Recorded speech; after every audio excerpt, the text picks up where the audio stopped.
우리는 하나님을 잘 알고 있습니다.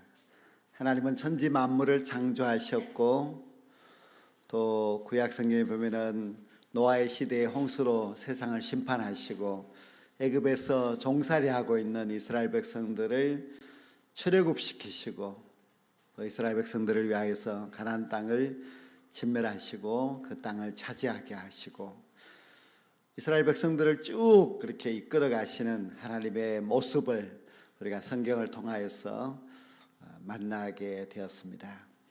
근데 하나님이라고 하면은 왠지 두려운 마음도 있고, 참 하나님은 전능하신 분이시구나 하는 것을 우리가 잘 알고 있습니다. 예수님도 우리가 참 잘 알고 있는데요, 예수님은 한 아기로 이 땅에 태어나셔서 많은 사람들을 만나시고 병자들을 고쳐주시고, 그리고 마지막에 십자가에 달려 우리를 위하여서 희생제물로 죽으셨습니다. 그래서 예수님을 생각하면 두렵다는 생각보다는 참 사랑이 많으시고, 또 참 많은 사람들에게 위로가 되고 힘이 되는구나 하는 것을 알 수가 있지요.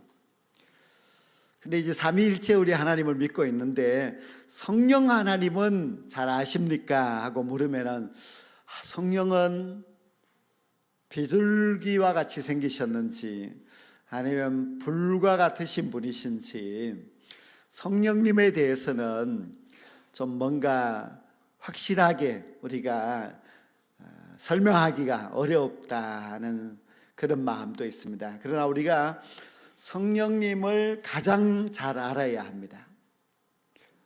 우리가 성령님을 알아야 하는 이유는, 예수님께서 떠나가시면서 내가 성령을 보내주겠다, 세상 끝날까지 내가 너희와 함께 하겠다고 하였을 때에 우리 곁에 오셔서 우리를 도와주고 우리를 보호하실 뿐만 아니라 세상 끝날까지 우리 곁에서 우리를 지켜주실 분은 성령님이시기 때문에 그렇습니다. 그래서 저는 성령님은 마치 우리에게 어머니와 같은 그런 존재가 아닌가, 그런 생각을 합니다. 우리가 어머니가, 이제 어린 아이들이 어머니가 없으면 막 큰일 나지 않습니까? 그처럼 우리는 성령님이 우리와 함께 하지 않으면 참 어렵다는 그런 생각을 가지고, 성령님을 알렸고 또 성령님을 가까이 모시고 살아가려고 그렇게 애를 써야만 합니다. 그래서 성령님과 친해져야 하는데, 성령님과 친해지는 것을 우리가 어떻게 하면 좋을까 하는 것을 우리가 알아야 하는데요, 지난 주일에도 성령님에 대해서 말씀을 드렸습니다마는, 오늘 또 이 성령님에 대해서 말씀을 드릴 때에 좀 더 분명하게 아시고, 그리고 성령님과 더 가까워지고 더 친밀한 그런 관계가 될 수 있는 우리 모두가 될 수 있기를 주의 이름으로 간절히 축원합니다. 오늘 이 본문 말씀은 예수님과 니고데모의 대화 내용입니다. 니고데모는 유대 사회에서 상당한 지위가 있고 상당한 지식이 있는 사람입니다. 그래서 그렇게 똑똑한 니고데모와 또 아주 영적인 깊이가 있는 예수님과 대화를 한 내용이기 때문에 이 말씀이 좀 우리에게는 어렵게 느껴질 수가 있습니다. 그러나 어렵다고 해서 이 말씀을 우리가 몰라서는 안 되는 것이, 예수님께서 너무나 중요한 말씀을 해 주셨기 때문입니다. 그래서 우리가 이 말씀을 좀 오늘 잘 깨달아 알고, 이 말씀을 통하여서 우리의 성령에 대한 구원에 대한 것을 더 분명하게 하였으면 참 좋겠습니다.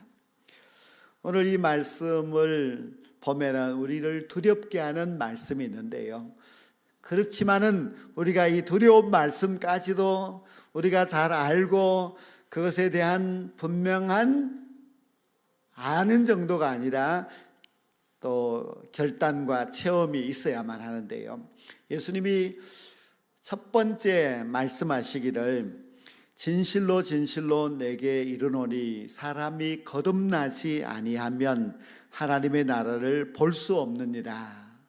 두 번째 말씀하시기를 진실로 진실로 내게 이르노니 사람이 물과 성령으로 나지 아니하면 하나님 나라에 들어갈 수 없느니라고 했습니다. 이 두 번의 말씀을 통하여서 예수님이 하신 핵심의 내용이 무엇인가 하면은 물과 성령으로 거듭나지 아니하면 하나님의 나라 보지도 못할 뿐만 아니라 하나님의 나라 절대로 들어갈 수 없다 하는 그 말씀을 하셨습니다.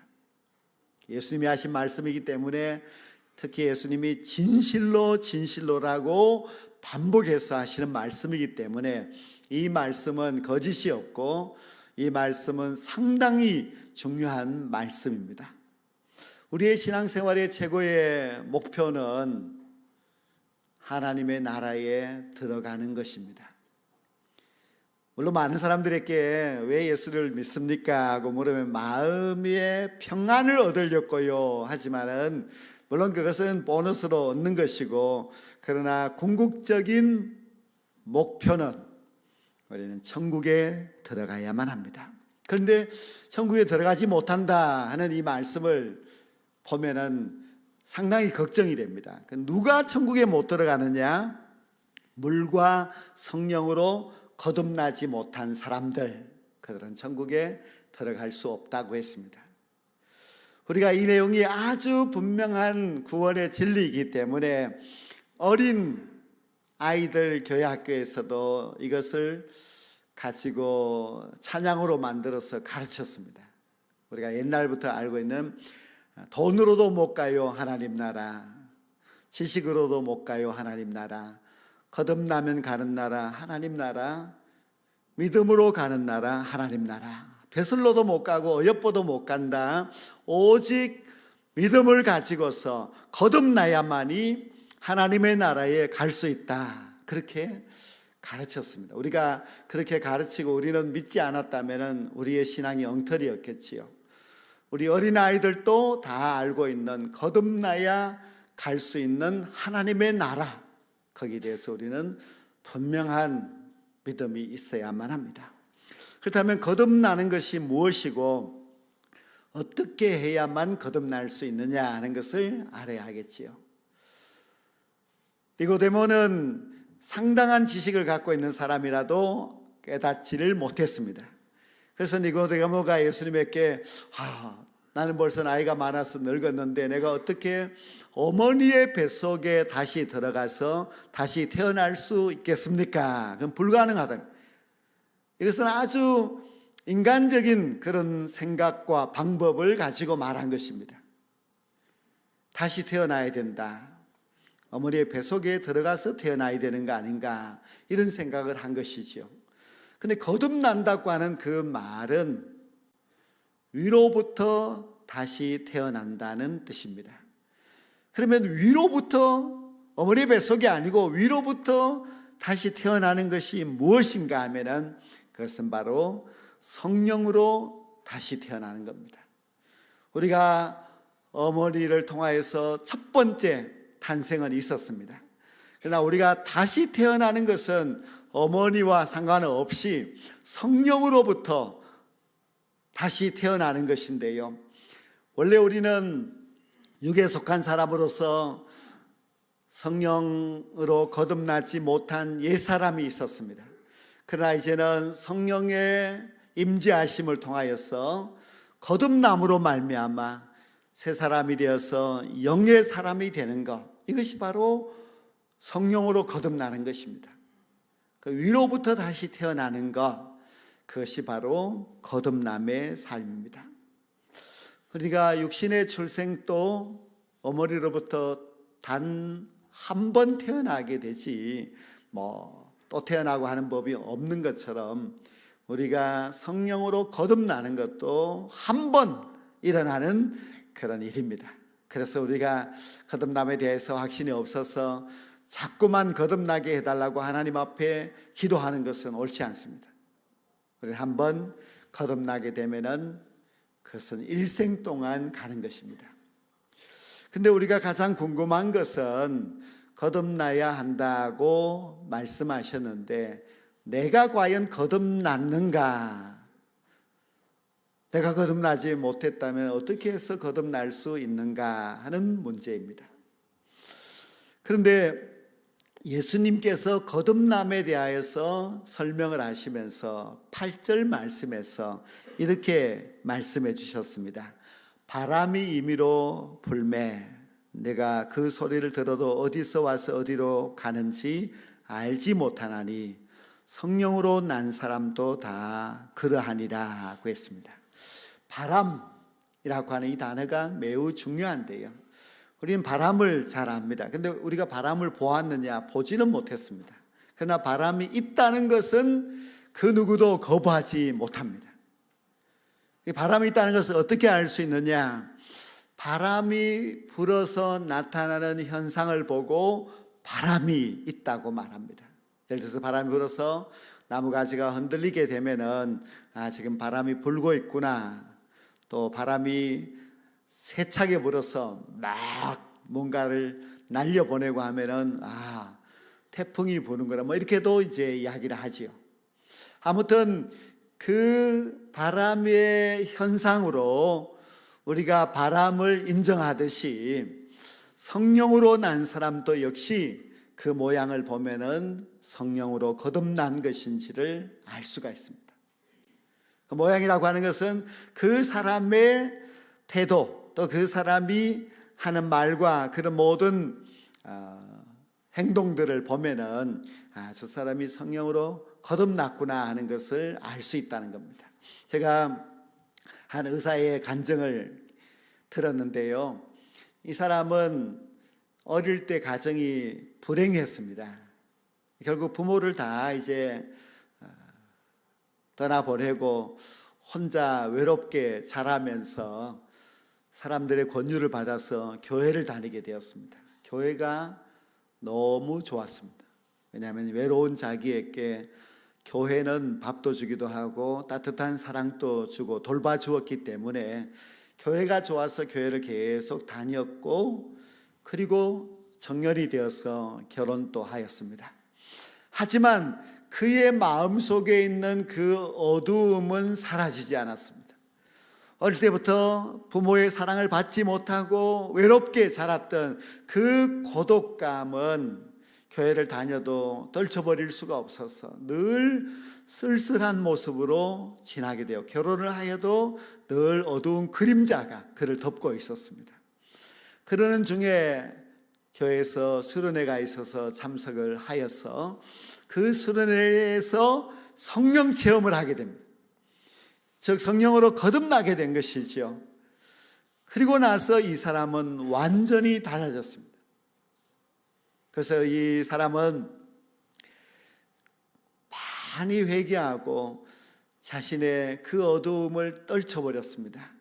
그리고 그동안 용서하지 못했던 모든 사람들을 용서하였습니다. 삶의 목적을 발견하게 되었고 열심히 공부하여서 청소년들, 어려운 청소년들을 잘 돌봐는 그런 의사가 되었습니다.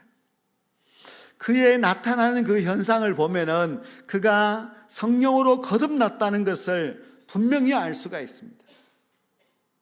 성령으로 거듭나게 되면은 우리도 달라질 수 있습니다. 죄를 좋아하던 사람이 죄를 싫어하게 되고 죄를 멀리하고 죄를 짓지 않습니다.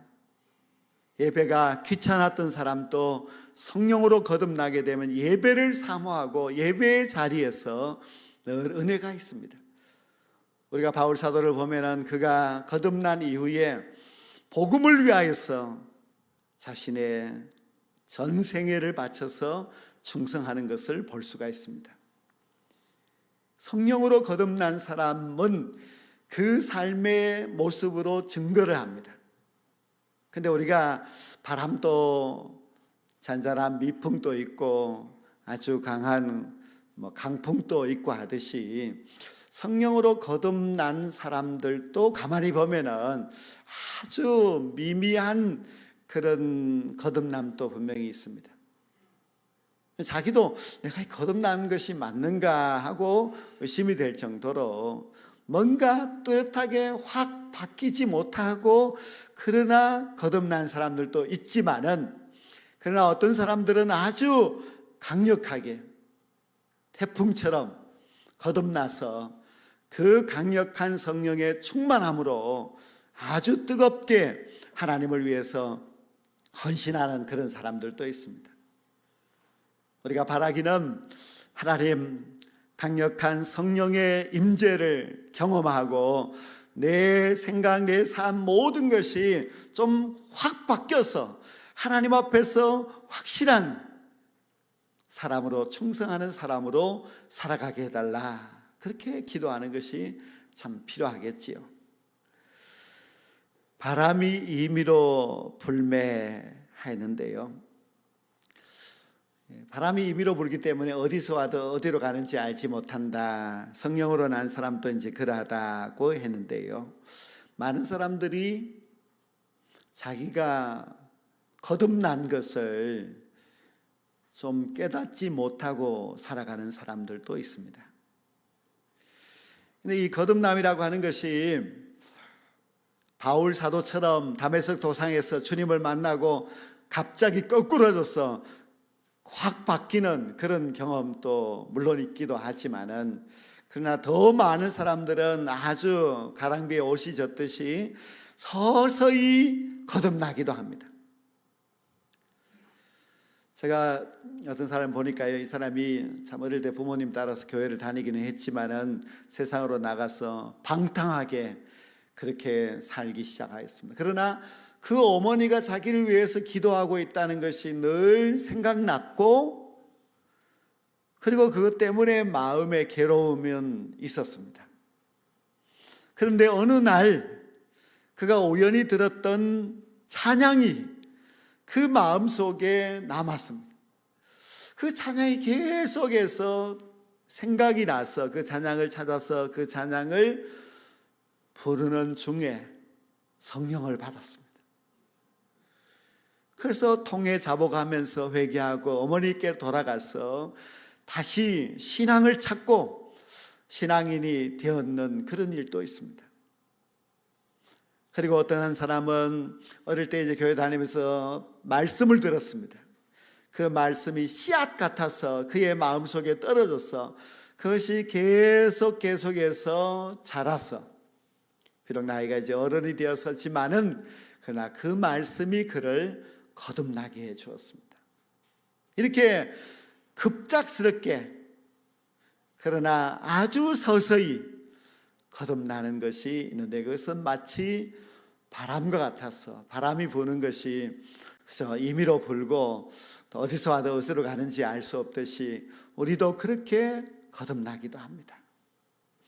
바람이 임의로 분다는 것은 내가 원해서 성령님을 모시는 것이 아니라 성령님께서 자기의 주권을 따라서 이 사람에게 임할 수도 저 사람에게 임할 수도 있다는 뜻입니다. 우리가 막 힘들게 이제 등산을 가서 산 꼭대기에 도착을 했습니다. 분명히 노래는 산 위에서 부는 바람, 시원한 바람이라고 하는데 그 바람이 있겠지 하고 올라갔는데 그 산 정상에 섰지만은 아무런 바람이 불지 않을 때도 있습니다. 그때 우리가 산 위에는 바람이 불어야지 하면서 바람을 나에게 세차게 몰아오도록 부를 수 있느냐? 부를 수 없습니다. 바람은 우리가 마음대로 할 수 없습니다. 제가 전에 여름에 다른 시골 교회에 임직식에 참석을 했었는데요, 그 교회는 에어컨이 없고 이제 선풍기 몇 대가 돌아가는데 그날따라 사람들이 많이 모여 앉았기 때문에 굉장히 예배실이 더웠습니다. 땀을 막 뻘뻘 흘리는데요, 선풍기 한 대가 저쪽에서 불어오는데 선풍기는 회전을 하니까 나에게 바람이 불어오지 않아요. 그냥 이쪽으로 지나가고 저한테는 오지 않아서 저는 수건으로 땀만 닦으면서 저 날개를 좀 더 돌려서 주면 좋겠다 하지만은 제가 또 할 수 없었습니다. 바람이라고 하는 것이 그런 것입니다. 성령의 바람도 마찬가지입니다. 성령께서 누구에게는 부러우지만 누구에게는 부러우지 않습니다. 우리가 예수님을 믿으면서 나는 예수님을 믿었으니까 성령이 나에게 임하시겠지 하고 기대하지만은 몇 년이 지나도 성령으로 거듭나지 못하는 사람들도 있습니다. 성령의 은사도 마찬가지입니다. 어떤 사람이 나는 예수 믿은 지가 벌써 오래되었는데 방언을 받지 못했습니다. 그러나 저 사람은 예수 믿은 지가 금방인데 벌써 방언을 받아서 너무 부럽습니다. 그런데 하나님은 너무 나를 무시하는 것 같습니다. 아주 안타까운 마음, 하나님을 향한 불평의 마음을 가지고 있는 것을 보았는데요, 하나님이 원망스럽기도 합니다. 나는 오랫동안 예수를 믿었는데 왜 성령은 내게 임하지 않으시는가 할 수 있습니다. 근데 성령은 임의로 불어옵니다. 성령은 자신이 주시고 싶은 사람에게 성령을 부어주시고, 성령은 자신이 임하여서 그를 거듭나게 하기를 원하시는 사람에게 임하게 됩니다. 이것은 전적으로 하나님의 주권에 달려있기 때문에 우리는 그저 겸손한 마음으로 하나님의 그 은혜를 갈구해야 됩니다. 물론 이렇게 다 따지고 들어가면 이제 하나님의 예정론도 있고 나오고 합니다만은, 아무튼 여기 말씀만 본다면 바람은 임의로 불게 된다, 그렇게 예수님께서 말씀하셨기 때문에 바람이 부는 것처럼 성령께서 택한 자에게 성령의 불을, 또 택한 자에게 성령의 세례를 베풀어 주시기 때문에 우리는 그래도 늘 겸손한 마음으로 사모하는 마음이 있어야만 합니다. 성령을 선물로 받고 싶다면 늘 사모하는 마음을 가져야 합니다. 겸손한 마음으로 기도도 하셔야 되고, 또 성령 받기 위해서 하나님의 말씀도 진지하게 묵상하고, 그리고 하나님의 그 은혜를 구해야 됩니다. 성령 받는 것은 전적인 하나님의 은혜입니다. 어느 순간 성령께서 바람과 같이 우리에게 임하게 될 때에 우리는 성령의 그 충만함을, 또 성령이 우리에게 주시는 그 놀라운 능력도 체험할 수 있게 됩니다. 은사도 성령도 다 하나님의 선물이라는 것을 우리가 꼭 알아야 됩니다. 이제 우리는 사모하는 마음을 가지고서 정말 하나님께서 내게 주실 그 성령의 은혜를 기다려야만 하고요, 이미 성령으로 거듭난 사람들은 성령의 충만함을 우리가 사모하면서 살아가야만 합니다. 우리의 신앙의 모든 기쁨과 그 능력은 성령에게 달려 있습니다. 지금도 내 곁에 계셔서 나를 온전히 주관하시고 내 신앙과 내 모든 삶의 은혜를 베풀어 주실 분은 성령님이시라는 것을 깨닫고, 올 한 해 동안 우리가 더욱더 성령을 사모하고 성령의 그 능력으로 성령과 함께하며 나아가게 될 때에 반드시 우리에게 천국의 기쁨이 임하게 될 것이고, 장차는 천국에 들어가는 놀라운 복을 우리 모두가 받게 될 줄로 믿습니다.